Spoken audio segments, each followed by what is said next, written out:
Joe Gerber Smuts, I know this is barely Kenny's second season, but when do you say, yes, he is the guy, or no, he is not? Thanks for the early stream. Can listen while I farm. I love you. No, salute to you, man. We definitely appreciate the love and support as well.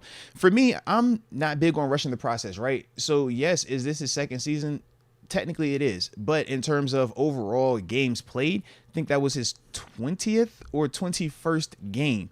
So if we are really, using the context of year two, 3 games into his second season is essentially where he's at right now, his progression. So this is what we talked about a little bit earlier in the season, where we said with Kenny, because of him coming in when he did last season, it feels almost like he's played 2 complete seasons, and we're evaluating him almost like this is his third go around, when realistically, this is like the infancy stages of what his second year would truly have been if he would have started week 1 last year and played a full 17 games. So me personally, I'm not looking to have a hard stance one way or the other about Kenny, at least until this season is completely finished, because then I can look and say, all right, I got a big enough sample size.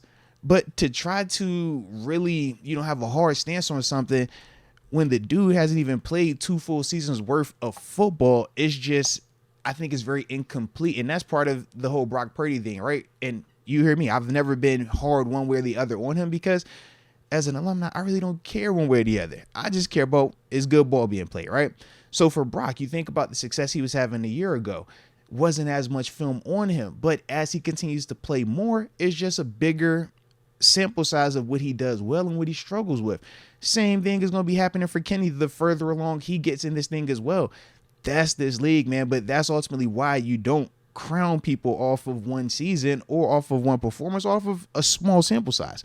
You really got to give it time, because at this level, everybody is talented, but the consistency is ultimately what's going to separate the bad from the good from the great from the Hall of Famers.